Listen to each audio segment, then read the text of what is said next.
much. Yeah, I'm just here basically to, at the start of the lecture, really just to kind of let everyone know about the Festival of Nature, which is organised by the Natural History Consortium. The consortium is a partnership organisation of 14 members, and including Bristol Zoological Society, who have been a member for years and help us organise the Festival of Nature, and kindly offer to put this lecture as part of the programme this year. So I'm just here to kind of like say that there's also other zoo digital events coming up, namely tomorrow, where there's a live stream on our Facebook page of meeting the lemurs. So the lemurs based up at Wild Place, we're doing a live stream with them, as well as loads of other events happening between now and Saturday, some of them in person if you're based down in Bristol and Bath, which is where the festival is based. But also we've got some more digital events coming up over the next couple of days. And this is the 19th year that we've run the festival, thanks to support from Bristol Zoo. And so just really pleased that this lecture today with Michael is being involved in the programme. And I hope everyone enjoys. Amazing. Thank you very much, Stu. So I would like to welcome Michael Edmonston to talk about the importance of freshwater conservation. Thanks very much, Mark, and thanks very much, Stu. I'd better just set my screen up so that I can share. Is that working? Perfect. Right, so hello everybody, and thanks for joining me to learn more about freshwater species conservation. Thanks again, Stu, for the introduction, and to the Bristol Zoological Society for setting this up and giving me the opportunity to talk with you.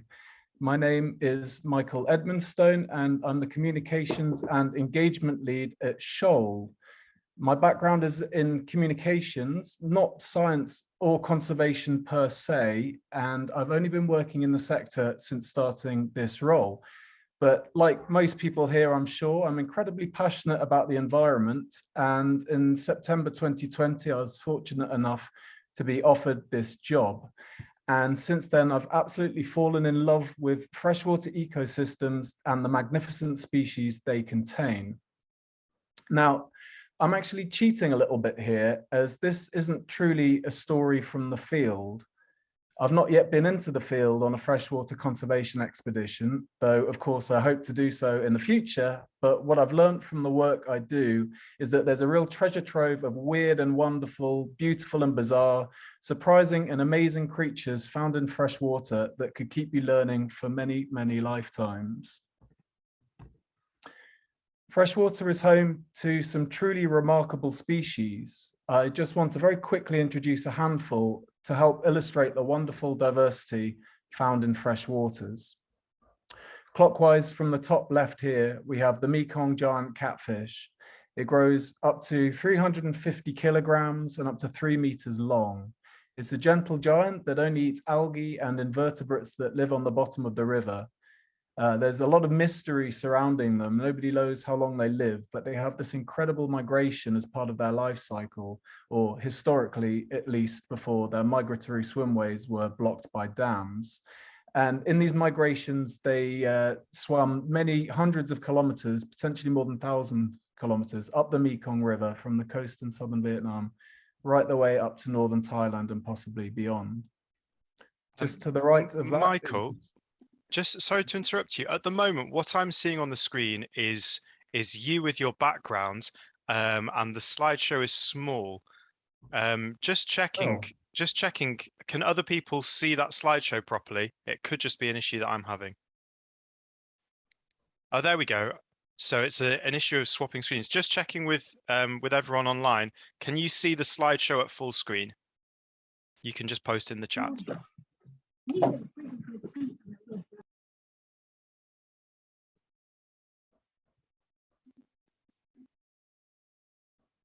Not full screen. So just letting you know.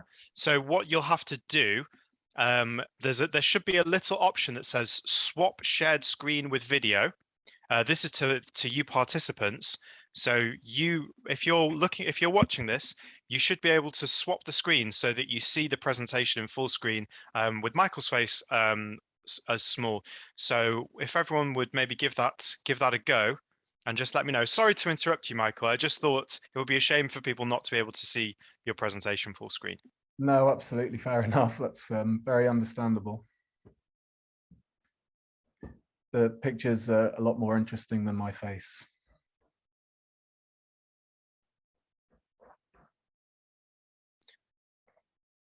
So just checking that everyone's been able to do that okay, that you've been able to swap shared screen so that you can actually see that presentation full screen now.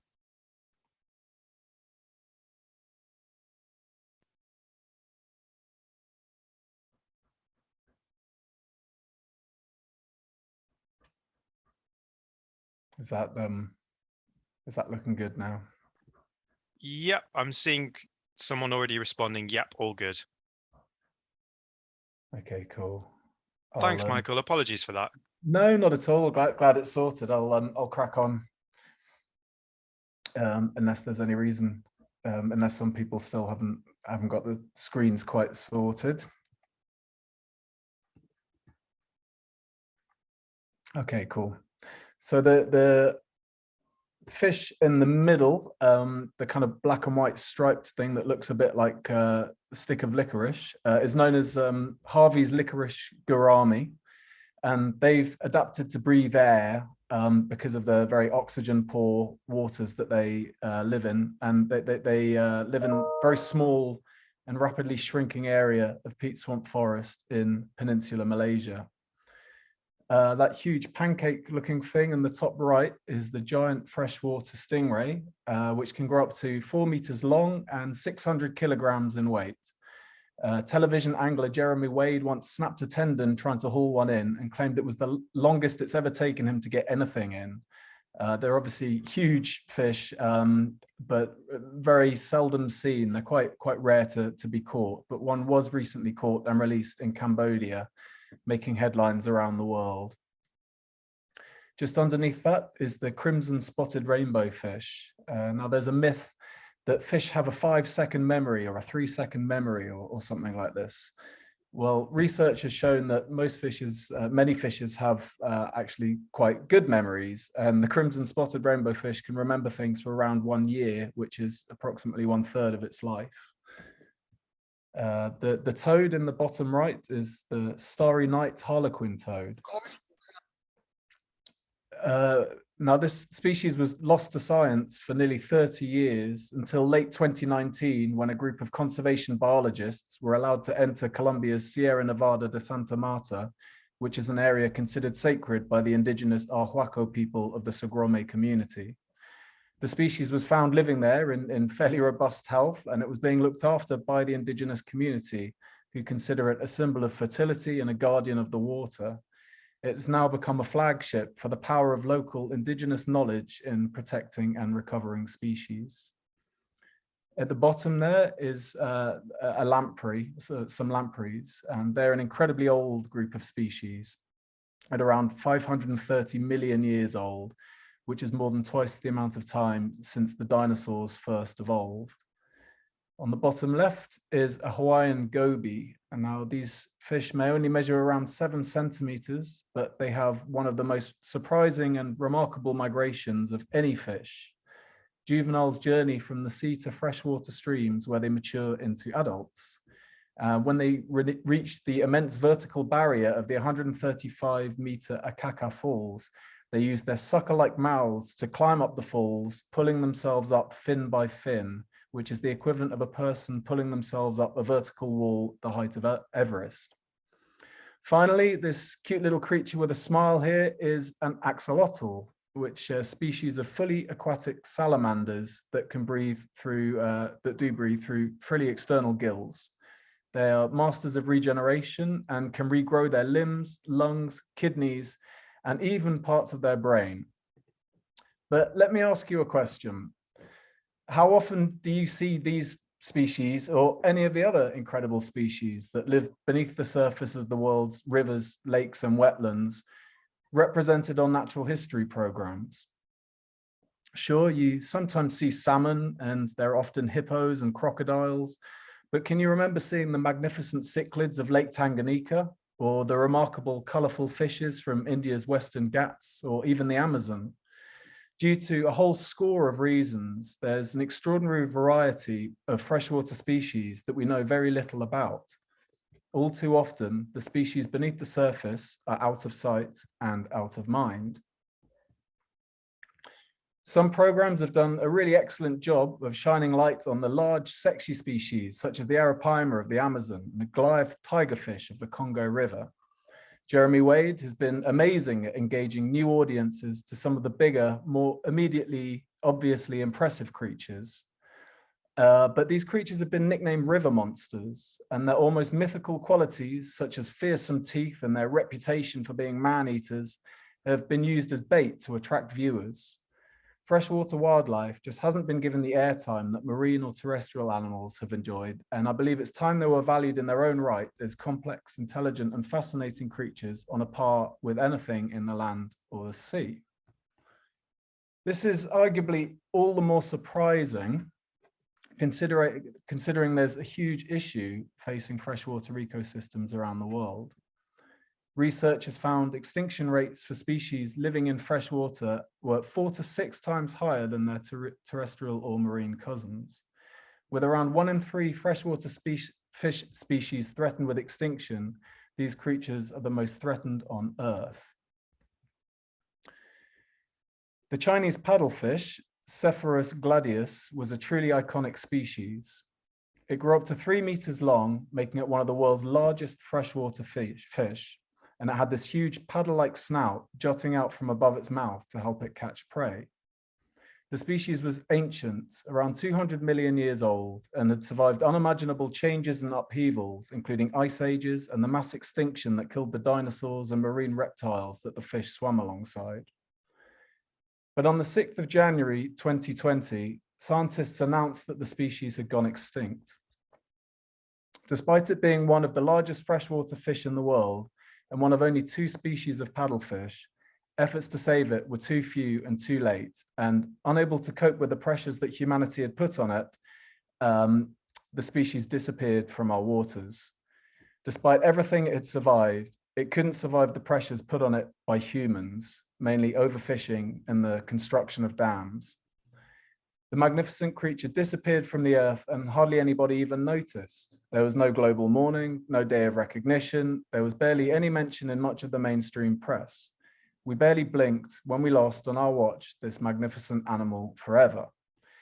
Now, I'm not telling this to depress you. You've given up your time on a Wednesday evening or any other time if you're in a different time zone to listen to inspiring stories from the field. I'm sure you don't want the doom and gloom of yet more negativity about the environment. But the paddlefish story does make a point, which is that there is clearly a cultural challenge here as well as an environmental one. Imagine if the orangutan or the killer whale were to go extinct. It would be splashed all over the news. Everybody would know about it before long. But freshwater species are all too often overlooked, undervalued, underappreciated, and ignored. Even the phrase land and sea manages to miss out an entire ecosystem that contains 51% of the planet's species of fish. That's right, more species of fish live in rivers, lakes, wetlands, ponds, and aquifers than live in the ocean. Why is this? There are a whole raft of probable reasons. For instance, the species suffer from this PR problem. They're usually not considered to be sexy and charismatic, like the rhinos, the tigers and whales that receive so much attention. As mentioned before, they're all too often out of sight, out of mind. Another reason is that conditions in rivers can be notoriously changeable. A clear, perfect river that's perfect for filming can silt up and become cloudy in minutes following a rainstorm upstream. And another really compelling reason is that our dependence on waterways has led to us treating them as resources to drain, to dam, to pollute and degrade.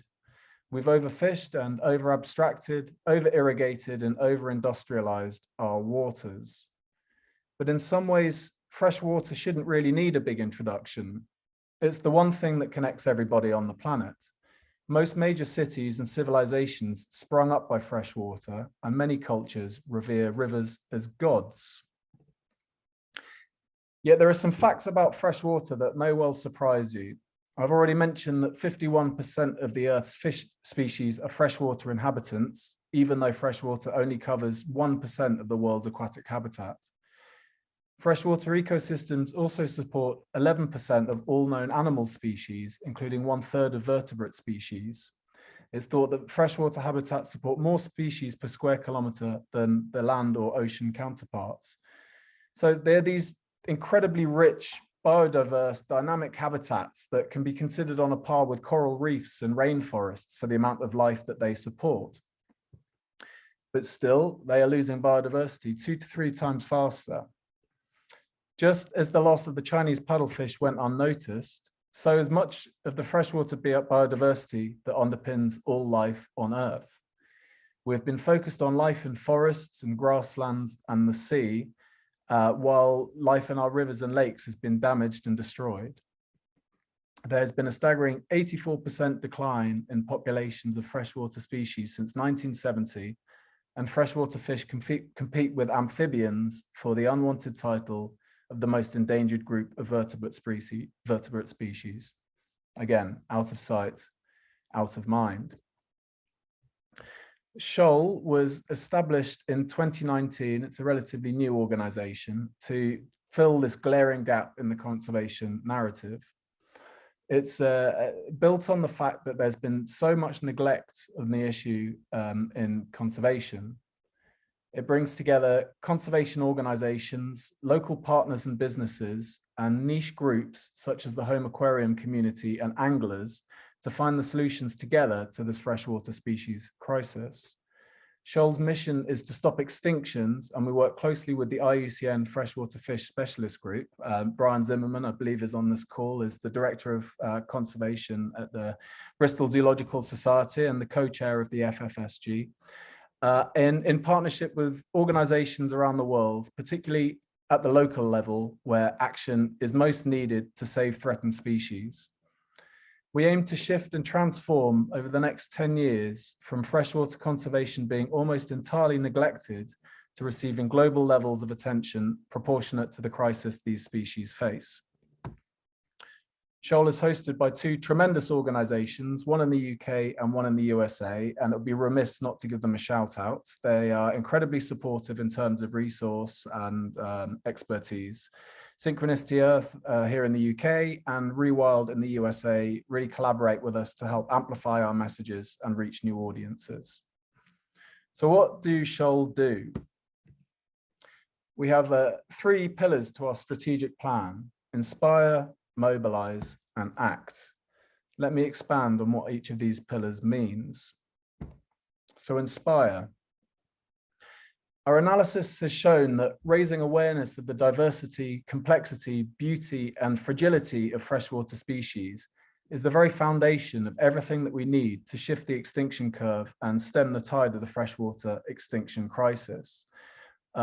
Oftentimes in conservation organizations, engagement is an add-on, it's a bolt-on to the main task of conservation. But with the freshwater species crisis, it's so unknown and still such a kind of burgeoning area in conservation that it's actually a real priority to raise awareness about it. People know about the wonders in coral reefs and the rainforests, but we still don't fully really know and appreciate the wonders found under the surface in fresh water. So the greater the flow at which we can raise this awareness, inspire action, the stronger our support will drive the change that we need to see. Without this rising swell of support, all efforts to stop extinctions will ultimately fail. Jacques Cousteau brought the wonders of the ocean to living rooms around the world. He spoke of the sea as holding you in its net of wonder, and through his passion, invention, and determination, he was able to share that wonder and capture the public in its net. And more recently, David Attenborough has brought the majesty of marine and terrestrial systems to living rooms the world over. But now is the time for freshwater to have its moments in the spotlight. If enough people engage with the freshwater crisis, action will follow close behind. And it's through uncovering this world of wonder beneath the planet's wetlands that people will develop an appreciation for the myriad creatures that live there. So a couple of weeks ago, Shoal organised a workshop in Bristol. It was actually held at Bristol Zoo. Of course, it was Bristol, a national centre for creativity and communicating the national world. And we brought together conservationists, communicators and creatives to brainstorm some big ideas. These are still quite embryotic ideas, but we hope to be able to share some of them with you very soon. So one of the programs we're currently running under the Inspire pillar is the Search for the Lost Fishes. The Lost Fishes program is a partnership with Rewild to rediscover species of fish that haven't been seen in at least 10 years and are feared to have been lost forever. But there's good reason to believe that these species are still out there waiting to be found. And the idea is that different groups will go out searching for them and hopefully find them. And while this program will clearly have a conservation impact for those individual species and the other species they may be representing, the main purpose is to inspire a broad set of audiences with the stories of these fish and the search to find them, excuse me. So this program had been running for just a few months when the first of the species was found. The Batman river loach was found in Turkey at the end of last year. Two Turkish researchers, doctors Cüneyt Kaya and Muneva Oral, found two different populations of the fish last December. And the Turkish government jumped on the story, showing that even a small brown fish can capture the imagination of policymakers. It generated huge media attention around the world in lots of broadsheets and really captured the imagination of people. It's a good news story in a sector that's often filled with doom and gloom. And while I'm unable to offer you any stories from the field myself, Jeanette and Minerva did manage to make this video. In fact, they were so confident that they'd find the lost fish that they brought a filmmaker friend with them on the expedition. I think it does a great job of showing what their expedition was like. They headed to the Batman River and the Sarim streams in southeast Turkey, equipped with tight weave nets that prevented the tiny creature from slipping through. The Batman River loach only grows to a maximum of 36 millimeters, so it's a tiny little thing. And other expedition teams had previously tried to find the species, but searches were generally conducted in the lower part of the Batman River where the fish was first discovered. Cüneyt and Minerva focused their work upstream of the Batman River Dam and found the fish within just 2 days of searching. I love this, as to me it shows that there's still so much mystery to be found in fresh water. And the Batman River Loach has at least 2 separate populations, both of which appear to be robust. This is hopefully the first of many lost fishes to be rediscovered. And I'll just let this video, oh no, I stopped it. I'll just let this video play for a little bit so you can hear what Minerva and Jeanette have to say and see a bit more about their expedition.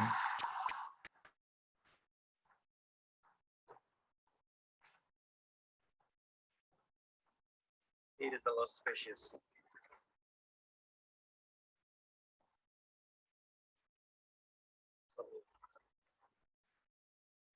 So.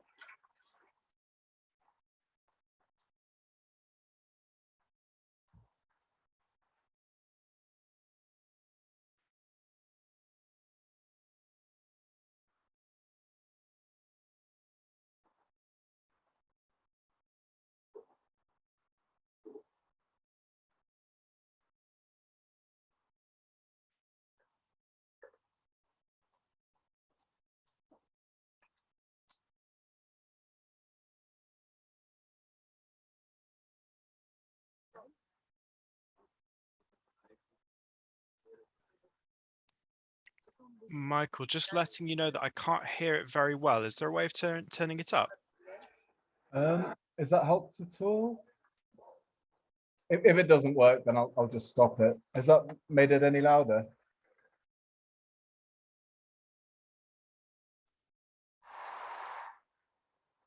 I can't hear what they're, if they're narrating, then I can't hear the narration. Now I can hear it. Okay, maybe I'll just wait till Jeanette starts speaking. Batman River Loach Parashistura crisine was described by Nalband in 1998. Description based on 4 individuals collected from Batman River and Ambar Stream by Professor Ali Kelle in 1974.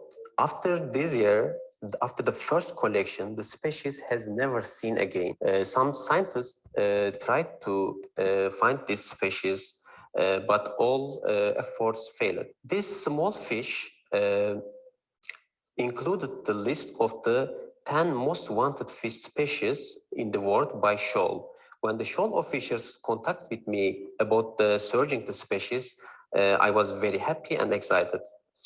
Finally, at the first opportunity, we carried out a fieldwork in the Batman River with my college doctor, Münevver Oral, and we start to first survey in the scope of this project. Actually, even though I have 12 years experience in the area as a fish taxonomist, I have never seen any member of the Parashistura in the wild. Because Parashistura crisine Batman Loach is the only member of the genus in Turkey. That's why during the survey, I found some species, but I couldn't be sure which genus they belong to.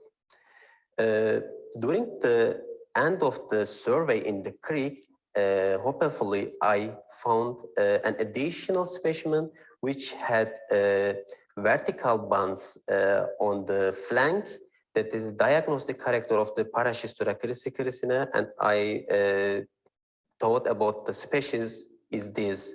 Then I immediately go to the car and opened my laptop and compared the original drawing.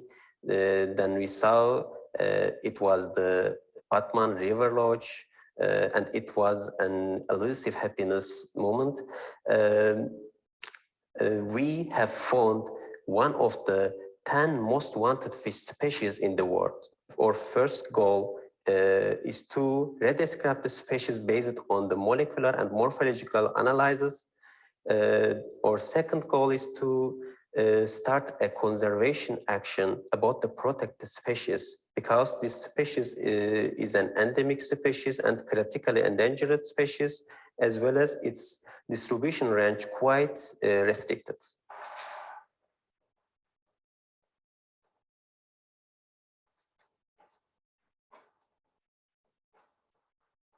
Still hanging there, organism we thought it's lost is found and still hanging there, waiting to be rediscovered, just like in Batman River Lodge, gracing us with its presence in the Anatolia. Turkey harbors remarkable biodiversity as geographically located at the intersection of Mediterranean, Siberia, and Irano-Turanian regions. And it's regarded as species hotspot and endemism. And I'm really thrilled to be a part of a team that rediscovered the lost species and help to protect wildlife globally. So yeah, that's just a nice little insight into their expedition. It really didn't take them that long to find the species. It was just a couple of days. And yeah, as I say, I love that fact because it shows that there's so much about freshwater that we don't know about, and that if it's given a chance, it can really bounce back from the brink. Another one of the species in the top 10 most wanted lost fishes is the mysterious, elusive, and frankly quite bizarre fat catfish, the pez grasso, Rhizosemictus toti. Shoal are currently working with a team in Colombia to search for this fish, and no other fish in the world looks quite like it. It has these bizarre rings of adipose fatty tissue that have baffled scientists for decades. Nobody really knows why those rings exist. Is it because it's from a very cold mountain lake? Maybe, but there are other fish that also live in cold water that don't have these rings. Is it because it's been feeding on very fatty tubiflex worms at the bottom of the lake? Maybe. And unfortunately, if it's not found, these secrets will disappear with the fish, but hopefully it is still around. It was last formally recorded as being seen in 1957 but there have been anecdotal reports that it still exists. It's from Lake Tota, high up in Colombia's mountains, and we're collaborating with 2 teams in Colombia to try and find it. The scientific research team will use eDNA testing and catch and release methods to try to find it, while the social historical research team have already conducted surveys of the people who live in and around the lake. And they heard from 3 or 4 people who said that they'd definitely seen it over the last few years, and one fisherman had even eaten it and said it, sadly it was, well, maybe quite fortunately, it was disgusting. I just want to show you another quick film because, as I say, I have no conservation field stories myself, but Ichthyologia y Cultura, our social historical partners in Colombia, have done a magnificent job of telling more information about the pez grasso.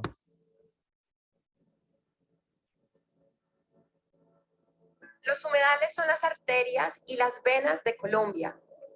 Estos conectan la vida y su enorme diversidad de especies con los ecosistemas dulceacuícolas altoandinos como son los bosques y páramos, en donde se encuentran lagos y lagunas. Estos ecosistemas de alta montaña albergan una exquisita variedad vegetal y animal que evoca el ciclo del agua, la relación entre Homo sapiens y naturaleza y la historia natural de la región neotropical. Colombia es el segundo país con más riqueza de peces de agua dulce del mundo, registrando un total de 1.616 especies. Sin embargo, en aquella larga lista hace falta una, el pez graso, Rhizosomictis totae, el único pez que se presume extinto en Colombia. Cuenta la leyenda que era endémico del lago de Tota.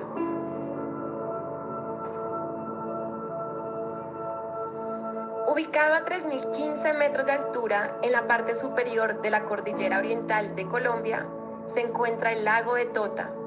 Este lago pertenece a la ecorregión del Orinoco, compartida por Colombia y Venezuela.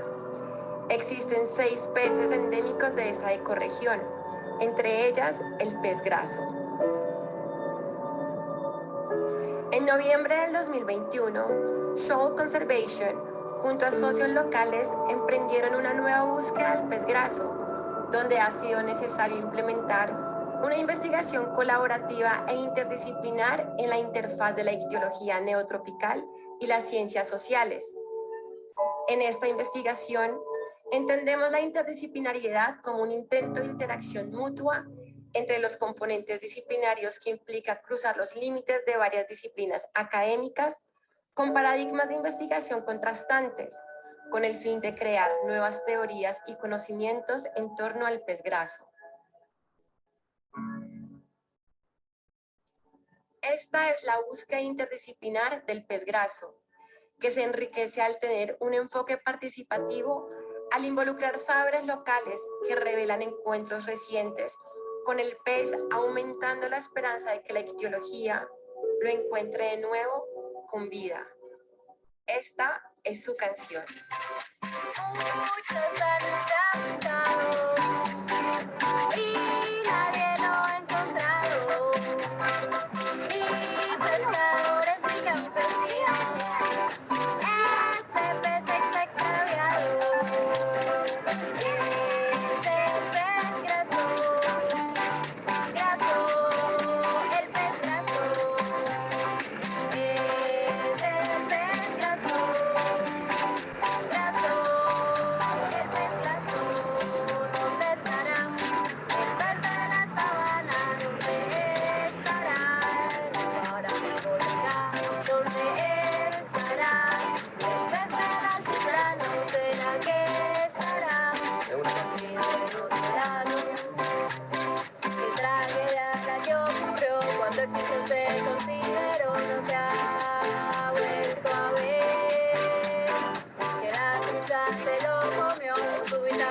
Desapareció, se extinguió, que de pronto un chisme fuego, el monstruo en el lago con cara de buey se extinguió.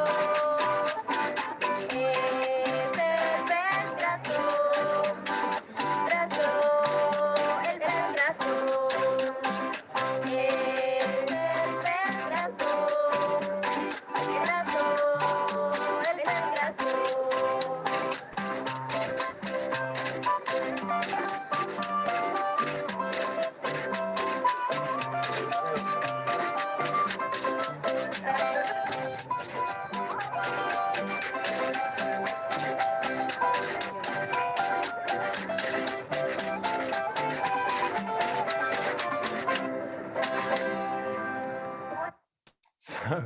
So I'm sure you didn't expect to get a song today, nor did the Shoal team necessarily when we collaborated with Ichthyologia y Cultura. But Paloma, one of the team, is a musician, and she made that song. She wrote that song in a couple of days, and in the region found happened to bump into a musician, the chap on the left of that video. And they pulled this wonderful video together in 2 days, which I thought just had to be shared because it's so lovely. The pillar for Shoal is to mobilize and to really turn the tide on freshwater species extinctions. It's essential that communities, local governments, hobbyists such as fish keepers and anglers, and companies, businesses are mobilized to act. Together, they would be a powerful force for change, and Shoal is therefore creating the first ever global network focused on ending the freshwater crisis, while committing to full inclusion and maximizing the effort by effective collaboration. Local action is the absolute key to success, and this can only be delivered by empowered local communities. So the priority of the mobilized pillar is therefore to empower and support these communities. This includes promoting and supporting community-led, local, watershed-based conservation by the creation of community conservation areas, and working with hobbyists from the home aquaria and angling hobbies in direct action for freshwater species conservation. Some recent research published in 2020 found that community-led freshwater fish no-take reserves, similar to those that have existed in the world's seas for many years, are incredibly effective at protecting fish diversity, and they did an excellent job of boosting fish numbers. So this is one of the channels we're exploring. And the third goal is to act. And this is really designed to channel the results of the first two goals into conservation impact. For this goal, we have set a target to help focus and accelerate the efforts of targeting mobilized action for over 1,000 species, which is approximately 1/5 of the world's threatened fish, through locally led government action. We currently have programs in the Malili Lake system of Sulawesi, Indonesia, where invasive species are being removed from the lakes. A project to conserve the peat swamp fishes of Southeast Asia, like the Harvey's licorice gourami mentioned at the start. A project to restore and create new habitat for Mexican good-eared species that is free from pollution and invasive species, and further projects are soon to start in Southeast Asia and Lake Tanganyika.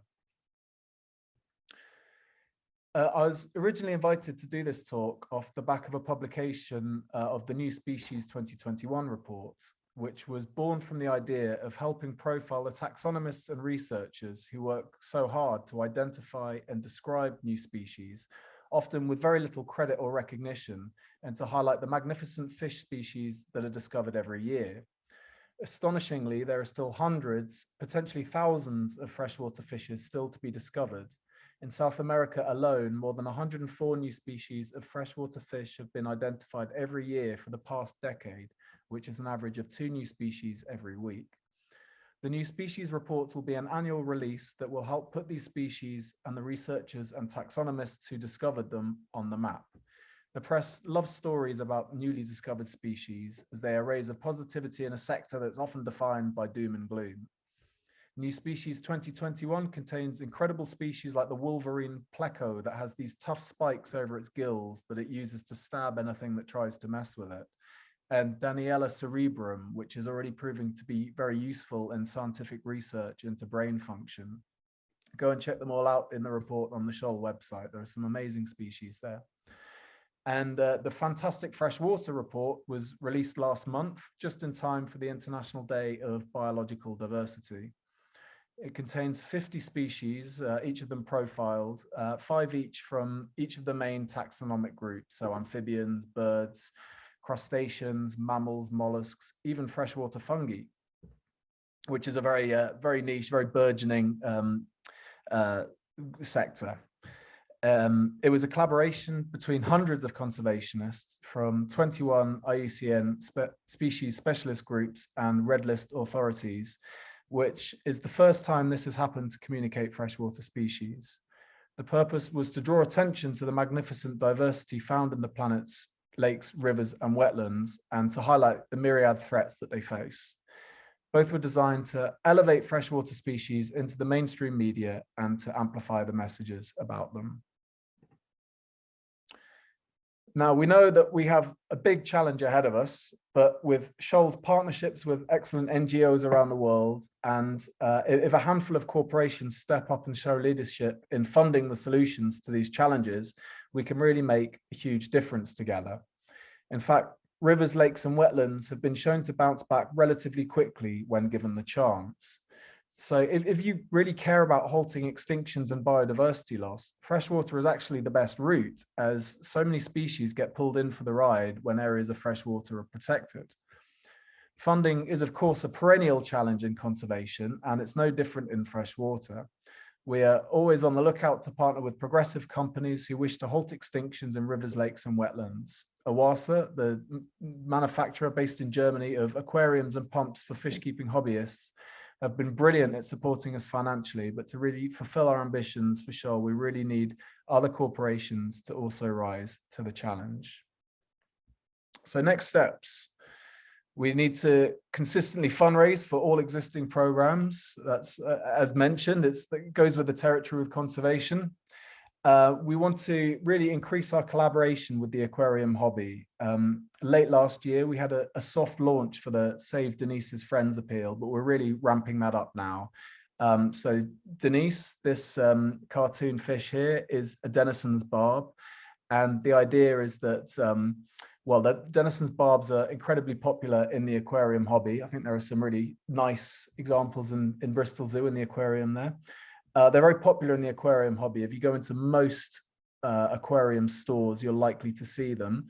But what maybe a lot of people don't know is that they're actually endangered in the wild. So we're using this species as a figurehead to hook people in and hopefully engage more with the issues facing the wild fish, and using it as a kind of hook for fundraising. So we're hoping to really ramp that up over the coming months. And also this Freshwater Inspire Network, or FIN, which we brought together a couple of weeks ago in Bristol for this workshop. We really want to roll this out to elevate freshwater communications in a kind of multilateral partnered approach to really ramping up the communications surrounding freshwater. So final thoughts, what can you do to help? I would urge you to go and connect with your local watershed. Maybe you do already, but find out about your local river, wetland, pond, and learn about the wildlife found there. Get out and spend some time by or even on the water. Wild swimming has become incredibly popular recently, as have other activities like kayaking, stand-up paddleboarding, angling, or just taking a stroll along the river. All of these activities really help connect people to a place. You know, if you have kids, take them there to visit too. Everybody has an innate draw to water. It's been really found to be relaxing and rejuvenating to be around water. And if people have an emotional connection to a place, they're far more likely to look after it. If you're a fish keeper yourself, if you keep an aquarium, make sure that your fish supply is ethical and sustainable wherever possible. Most UK stores do buy from reputable breeding centres, but it doesn't hurt to go and speak with your store manager about where their fish come from. They should be able to trace them fairly easily to sustainable sources. And if you're really passionate, try breeding some of the threatened species yourself. Obviously, an ex situ population of threatened species is always going to be a good thing. Finally, follow Shoal. We have social media channels, a blog, and a quarterly newsletter with a next edition out at the end of this month. Go to the website and find the details to sign up. Every single follower really does help us with fundraising, so please do get involved on the socials. And that is me. There's the information there for you to head over. And yeah, I'd love to hear any questions from the audience. Hi, Michael. Thank you very much for the really fascinating talk. That's brilliant. So as Michael just mentioned, it's question time. Feel free to either unmute yourself and ask a question or type something into the chat. Michael, are you happy to monitor the chat? Also, perhaps you can unshare your screen now, and if anyone has got themselves on video, then we'll be able to see them too.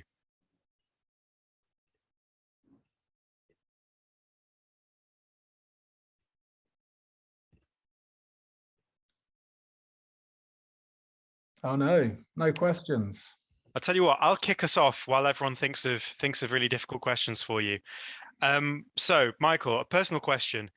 If you had the chance to get out into the field and do some freshwater conservation, what would be some of the places that you would love to visit, or what are some of the projects that you'd really love to be involved in? Oh, that is a really good question.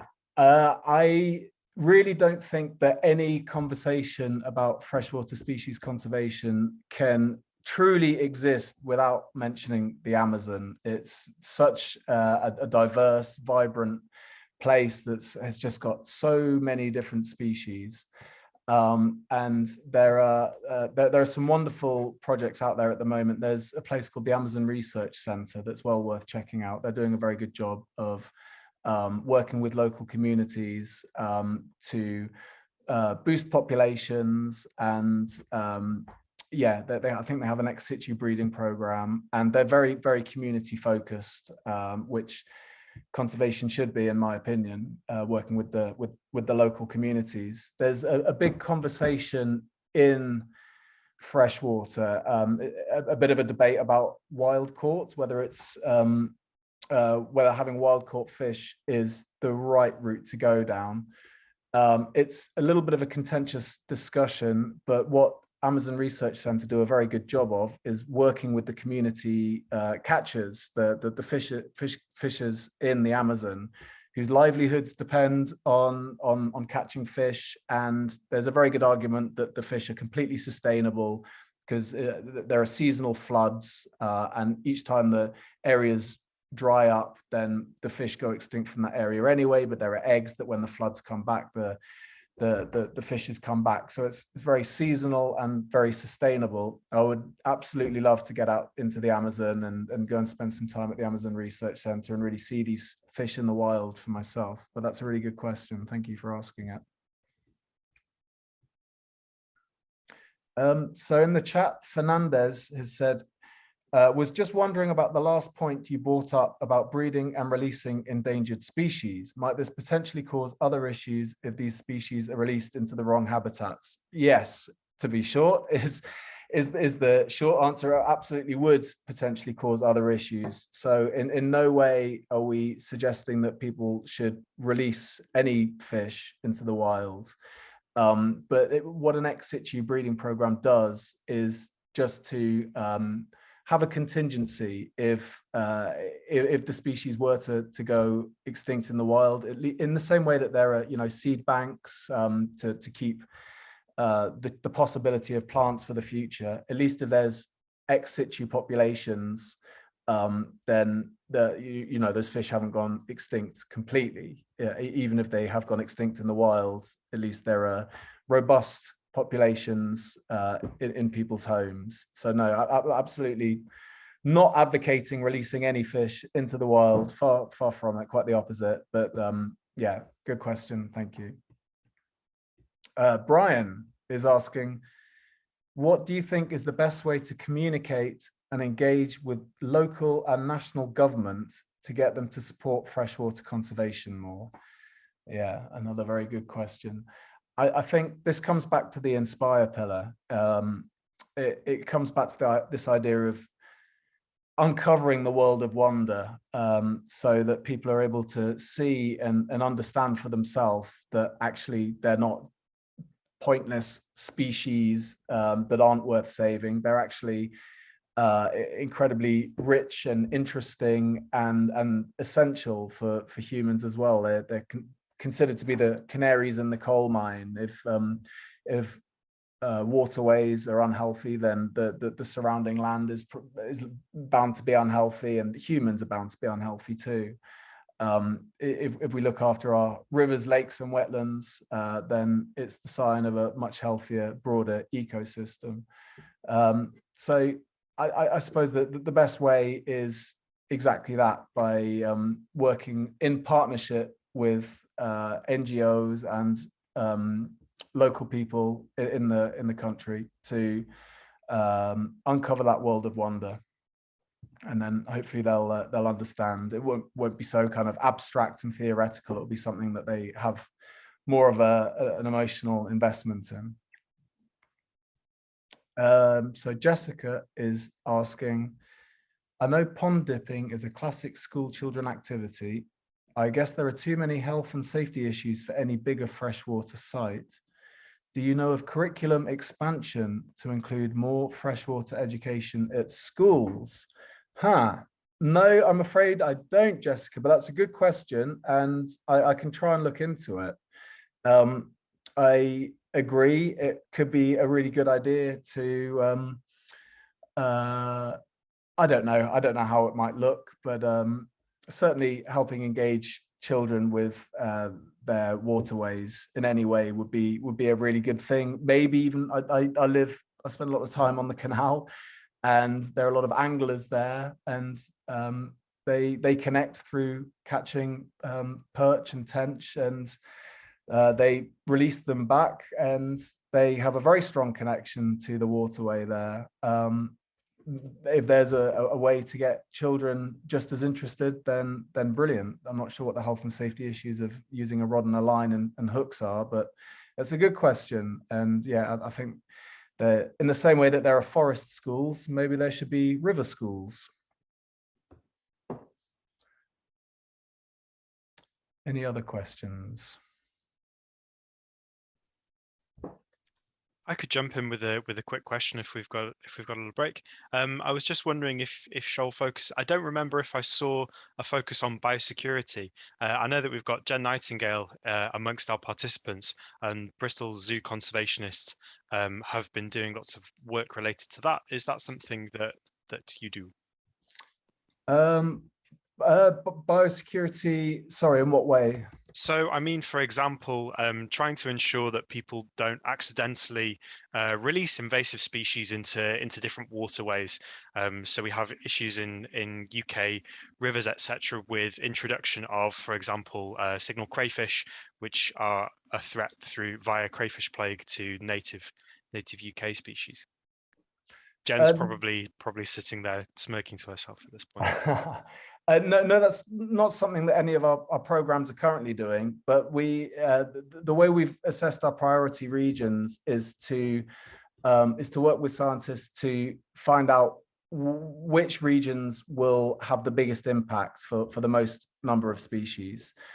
So understandably, most of the regions are in the tropics, and the actual methods for how to protect and conserve those areas can vary immensely. And if the analysis showed that biosecurity and educating people about cleaning their clothes before going to different areas, or whatever it might be, certainly release of invasive species, if that was found to be one of the strategies that would help conserve the species in that waterway, then absolutely we would consider working with that NGO to get that off the ground. Brian is asking, which lost fish do you predict will be found next? My heart is saying the fat catfish, because it's just such a wonderful story, and the more you look into it and learn about it, the more bizarre the whole thing is. Only 10 specimens have ever been found, and is it actually maybe another fish species that got really fat? No, probably that's not the case, but there's so much mystery surrounding it, and we're working with some really great people in Colombia who are incredibly invested in it. So my heart is saying the fat catfish. My head is not saying the fat catfish. I'm not sure if it still exists. It might do, but my head is saying maybe the leopard barbel from Turkey that was seen not so long ago. I think it was last spotted maybe 10 or 11 years ago. And there have been anecdotal stories of fishermen finding it. It's this magnificent looking, it's quite a large fish with these kind of leopard spots on it. And there's quite good reason to believe that's still out there. So I think probably my head is saying the leopard spot barbel. Jessica is saying, love the idea of a river school. That sounds great. Yes, we should get the river school rolled out. Obviously, Bristol will be the first place that trials it. Yeah. Any other questions?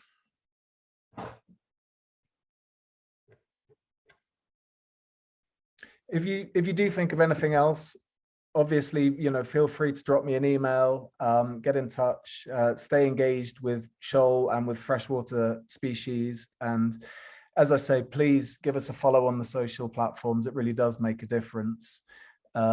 Stay in touch, and yeah, hopefully we can send you out lots of exciting information in the newsletter coming out at the end of this month. Brilliant. Michael, again, thank you very much indeed for taking your time to give the talk tonight. Thank you everyone that joined us to hear the talk. You can contact my colleague, Dr. Sam Penny, if you know anyone that would like to join the conservation lecture mailing list. I'll stop recording now, but have a lovely evening and look forward to seeing you again for a future conservation lecture. Thanks, everyone. Thanks, Mark.